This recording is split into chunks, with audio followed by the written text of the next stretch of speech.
Hi there. Today in our continuation of our discussion of amplifiers, we're going to briefly talk about a few different types of amplifier classifications.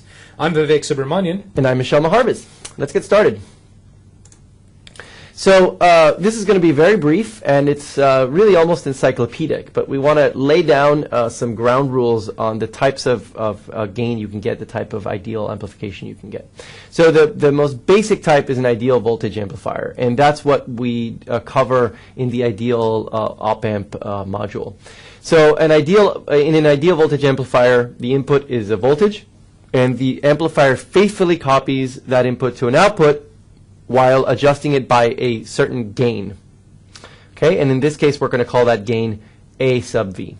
So I think I understand. So you're saying that this works, this is what we use for the ideal op-amp, and the reason is in the ideal op-amp we assume the input impedance was infinity and the output impedance was 0. That's right. And so that's exactly where this comes out from. Got it. And we're using this term, this big A, for the purposes of the next 4 slides, we're using this big A as the gain of the amplifier circuit, whatever that may be. We don't know what's in this black box. So that's what you should think of for this little encyclopedia we put together, a little survey. It's a black box.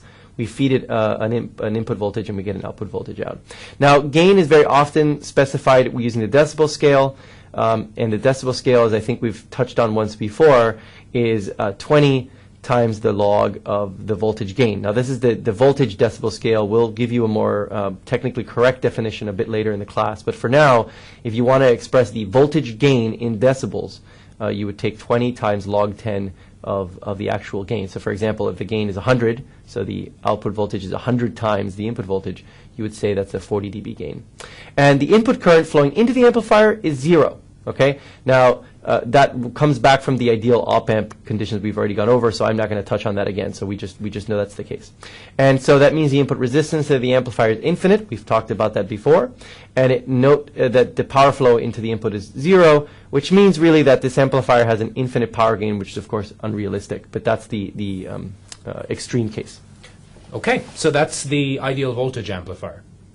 If we move on to the ideal current amplifier, which is to a large degree analogous to the previous version, here what we have is we have a system that has an input current which it amplifies to produce an output current. So we've got I out is equal to A sub I times In. Again, A indicates the gain, but now we're talking in terms of current, so we use the subscript I.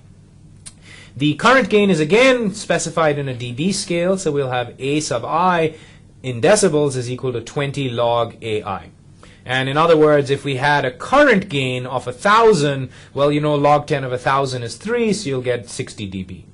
Now, in contrast to the ideal voltage amplifier, here in an ideal current amplifier, what we say is that the input voltage in the amplifier is ideally 0. Now, this makes sense when you think about the fact that when we talk about ideal current sources, for example, we try to treat their parallel resistance as being infinity. In other words, what we will actually have is if we're looking into it, that'll have an input resistance that is essentially 0. Makes sense. Okay, so what we have is if we have an input resistance of essentially 0, we have some fixed current flowing in but no voltage, which means the power flow into the input is 0, so we have infinite power gain. Okay, so moving on, you could even think of a different type of amplifier that takes a voltage and produces a current. And this is known as a transconductance amplifier. You'll run into this term from time to time. And here, again, you're beginning to see the pattern of these slides. We're taking an input voltage, we're multiplying it by some gain, and producing a current that's a linearly proportional to that input voltage. And G is called the transconductance gain, and we can specify this in a dB scale as well, although here it's noted as dBs because of the units. And so what you have is 20 times the log of this gain. And the reason we use the S specifically is, remember now we've got a case where we are going from voltage to current, so really we're talking about a conductance. So that's right. S is Siemens. Exactly right. So that's what this is meant to reflect. And you know, again, these simple examples we give you, if I had 10 to the 4th Siemens as the gain, note that this has units now, because going from voltage to current, I have to multiply by the right unit to get from a volt to an amp. If I had 10 to the 4th, I would get 80 dBs would be the effective gain. I should point out when we're on the topic of conductance that we often also use the term mhos. for representing. Oh, wow, I haven't heard that in a while. Yeah, Yeah. so that does exist. So if you might find it in some texts where instead of saying MHO. Siemens, people will say Mohs, which is just a reversal of ohm. So Yeah, exactly. since conductance is 1 over resistance, people thought it would be clever to say Mohs for ohms. Yeah, who says we don't have a sense of humor in electrical engineering? Anyway, so because we're taking an input voltage, you expect the front end of this amplifier to look like our voltage-to-voltage amplifier, which means that our current input will be 0, current flowing in, input resistance will be infinite, that goes along with this, and again, we have an infinite power gain. And the last one is the transfer resistance amplifier. So this is going to be really straightforward. You would expect now it to look like a resistor because you have a current in, voltage out, so the gain will be defined in terms of a resistance term. So then we'll have R in dB ohms is 20 log R, where we do the calculations with respect to ohms.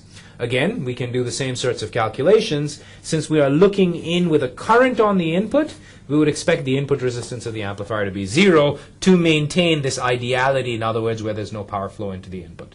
Right. So at this point, we've put together 4 basic types of amplifier structures that you can see. And we use these in a lot of our basic circuit topologies. And you'll see that we'll use these more later at various points in the course. Yeah, and here's what I think is the most important part of this. We did not just describe 4 varieties of op-amps. What we're saying is that with the various circuit components that you are taught, including op-amps, you can create these types of black boxes. So they're black boxes that will take an input voltage and produce a current, or an input voltage and produce an output voltage. We did a few of those boxes when we were doing the ideal op-amp explanations, because voltage to voltage is usually very easy to explain to students.